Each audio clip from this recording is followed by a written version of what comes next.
Olá, nesse vídeo a gente vai fazer uma rápida introdução à fisiologia renal.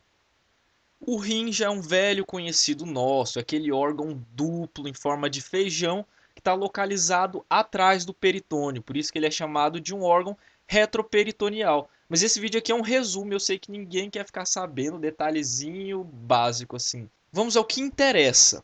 Quais seriam as funções de um rim? Para que o rim serve no nosso organismo? A primeira função que vem na cabeça de todo mundo é a regulação de líquidos. O rim, ele regula o quanto de líquido que tem no nosso organismo por meio da filtração, da secreção, da reabsorção de líquidos e da excreção. Essa regulação de líquidos, por sua vez, está intrinsecamente relacionada com a regulação iônica. Os rins vão regular aí tanto a entrada quanto a saída de íons, como por exemplo sódio, potássio, bicarbonato, cálcio e assim por diante. Associado a essa regulação de íons está a regulação do pH, uma função primordial do rim, porque muito desses íons regulados, como por exemplo o bicarbonato, o fosfato, participam lá do tampão sanguíneo e são fundamentais para a manutenção do nosso pH.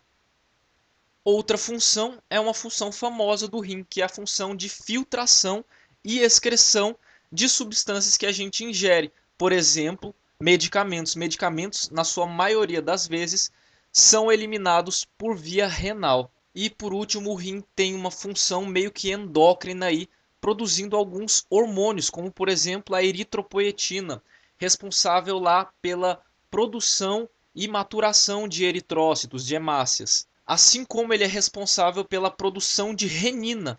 Renina que é aquela enzima que converte o angiotensinogênio na angiotensina, participando do famoso sistema renina-angiotensina-aldosterona. É importante também saber um pouco sobre a anatomia renal. Por quê? Porque o rim é um órgão muito compartimentalizado. Tem certas regiões do rim que são especializadas. Isso contribui para que algumas regiões do rim tenham maior capacidade de filtração, por exemplo. Uma forma didática de dividir a estrutura do rim é dividi-lo em córtex e medula. Córtex é aquela região renal que fica ali mais da periferia do rim, enquanto medula é a parte mais central do rim. Quanto à sequência de irrigação renal, eu uso aqui um macetinho para lembrar toda a sequência de artérias que irrigam o rim, que é o resiaria. A artéria renal, chegando ali próximo da região da pelve renal, se ramifica e forma as artérias segmentares. As artérias segmentares emitem ramos ali entre as pirâmides renais, mais ou menos, e formam as artérias interlobares. As artérias interlobares vão e fazem uma curva ali em torno da pirâmide renal, em forma de arco, por isso são chamadas de artérias arqueadas. As artérias arqueadas, finalmente, emitem ramos, os chamados ramos interlobulares. E esses vão dar origem à arteríola aferente que a gente vai ver lá no néfron. Agora que a gente já tem uma ideia do macroscópio, ou seja, tendo uma vista assim mais geral do rim, agora vamos para o nível microscópico e vamos falar do néfron.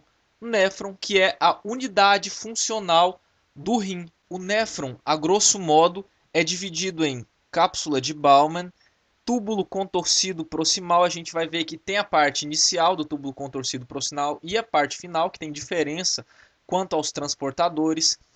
Tem uma alça de Henle que é dividida em vários ramos, o ramo descendente e o ramo ascendente. Tem uma parte do ascendente que é fina e uma parte espessa. Túbulo contorcido distal e finalmente ducto coletor. Existem dois tipos de néfron. O néfron chamado néfron superficial e o néfron justamedular. Você fala, para que essa classificação aí? Essa diferenciação tem um motivo, porque eles são diferentes quanto à sua localidade e quanto à sua estrutura também. Lembra lá da divisão anatômica do rim em cortical e medular? Isso é importante justamente aqui. Os néfrons superficiais, eles se localizam ali principalmente na região do córtex, enquanto os néfrons justamedulares, como o próprio nome já diz, se localizam ali na região da medula renal.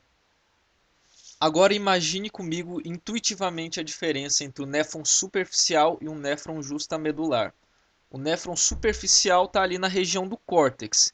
Então ele tem ali a alça de Henle dele, vai, pá, voltou. E agora do néfron justamedular vai, foi e voltou. É claro que isso é um esquema e a estrutura do néfron não é necessariamente nesse lugar aí que eu estou colocando. Tem suas distorções na figura. Como você pôde observar, o néfron superficial tem uma alça de Henle muito mais curta do que com relação ao néfron justamedular, que tem uma alça de Henle muito mais longa. Isso vai diferenciar também a filtração dos dois. Como já é previsível, o néfron justamedular vai filtrar muito mais quando comparado com o néfron superficial. Além disso, eles diferenciam-se com relação ao tipo de vaso que vai estar ali próximo dele. No caso do néfron superficial, vai ter majoritariamente capilares peritubulares ali próximo deles, fazendo as trocas aí entre eletrólitos e líquidos, contribuindo aí para secreção e reabsorção.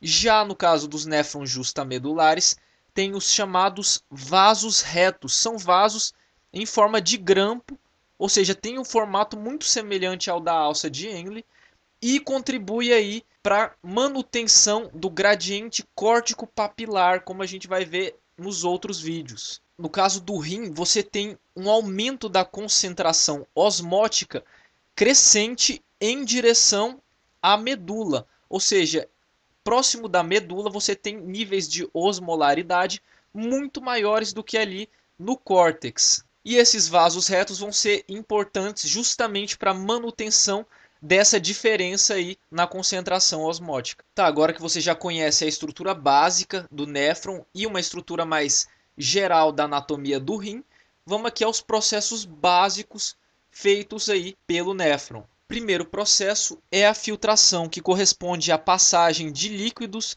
e de algumas substâncias plasmáticas ali da arteríola pro espaço de Bowman. Aqui no processo de filtração é importante saber de algumas coisas básicas. Por exemplo, nesse ultrafiltrado, que é esse líquido junto de alguns eletrólitos que passa ali pro néfron, não tem proteínas nem células. Elas não conseguem atravessar porque essas estruturas são muito grandes e não conseguem atravessar os poros que tem aí no capilar. Outro fator importante a se destacar aqui é que essa membrana aí da cápsula de Bowman tem carga negativa. O que isso vai influenciar? Isso vai influenciar que substâncias ou eletrólitos que tenham essa mesma carga, ou seja, carga negativa, vão ser mais dificilmente absorvidos ou não serão absorvidos, serão repelidos pela membrana. Quanto às forças de Starling, é importante lembrar aqui que aquele líquido que é filtrado ali pro espaço de Bowman não tem proteínas. Consequentemente, você não tem a formação ali de uma pressão oncótica. Você só vai ter pressão oncótica no capilar do glomérulo. Logo, quais são as forças aí que vão impulsionar o líquido para fora do capilar glomerular? Você tem só a pressão hidrostática capilar. Enquanto a pressão hidrostática do espaço Bowman e a pressão oncótica capilar vão se opor a essa saída de líquido do capilar glomerular.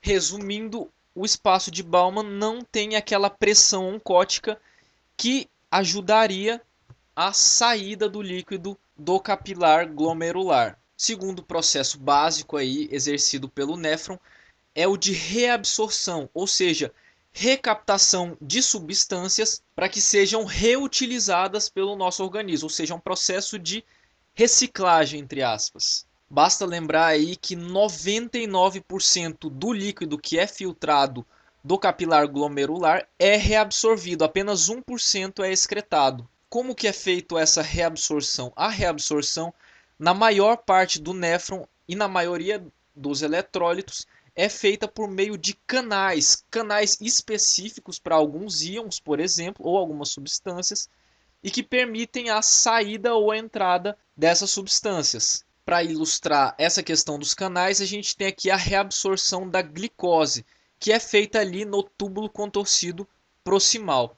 A reabsorção da glicose é feita juntamente com a reabsorção de sódio por um cotransportador. Cotransportador é um canal que vai transportar simultaneamente duas substâncias. Esse cotransportador aí, que permite reabsorção de glicose junto com sódio, chama-se SGLT e ele é responsável por cerca de 100% da reabsorção de glicose. 100% da glicose é reabsorvida aí no túbulo contorcido proximal. Mas, no caso que você tem muita, mas muita glicose chegando aí, como por exemplo nas pessoas com diabetes mellitus, você vai ter tanta glicose que você vai saturar o transportador, ou seja, não vai ter transportador suficiente para transportar a glicose. Aí, nesse caso específico, você vai ter eliminação de glicose pela urina, que é a glicosúria. Outra forma de reabsorção seria por difusão.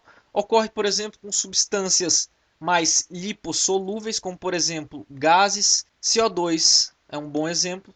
E por último, a via paracelular. Via paracelular é quando a substância ela passa entre uma célula e outra, ela passa pela brechinha ali entre uma célula e outra. E como exemplo de substância reabsorvida dessa forma, a gente tem aí o cloreto.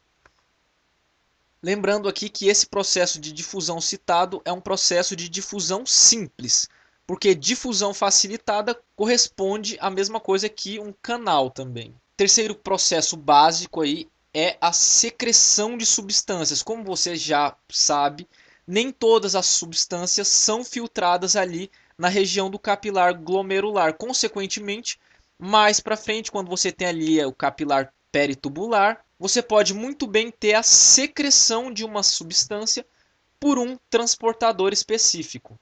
Nesse processo de secreção aí, a gente tem basicamente dois tipos de transportadores. Os transportadores inespecíficos para ânions inorgânicos, que secreta, por exemplo, ácido úrico, e o transportador inespecífico para cátions, que secreta, por exemplo, creatinina e catecolamina. Exemplo de catecolamina seria adrenalina. Aí você se pergunta, nossa, que coisa inútil isso, né? Não serve para nada saber que tem um transportador inespecífico para ânions inorgânicos. É aí que você se engana. Quando você vai estudar lá farmacologia, você vai ter um grupo de fármacos chamados diuréticos, dentre os quais existe um grupo chamado tiazídicos. Os tiazídicos são eliminados curiosamente por esse mesmo transportador aí. Consequentemente, a secreção dele aí no néfron vai competir com a secreção, por exemplo, de ácido úrico. E ácido úrico está relacionado com o quê? Está relacionado com aquela doença lá, a gota. Ou seja, um uso prolongado aí e em altas doses pode muito bem precipitar a formação de gota. E depois de filtrado, reabsorvido e secretada várias substâncias, você tem finalmente aí o processo de eliminação desse líquido para o meio externo, que é o processo de excreção urinária. E é isso aí. Espero que tenham gostado do resumão aí. Muito obrigado por ter assistido. Se você quiser receber atualizações sobre vídeo, você pode curtir a nossa página lá no Facebook ou se inscrever aqui no canal mesmo. Valeu, falou, tchau.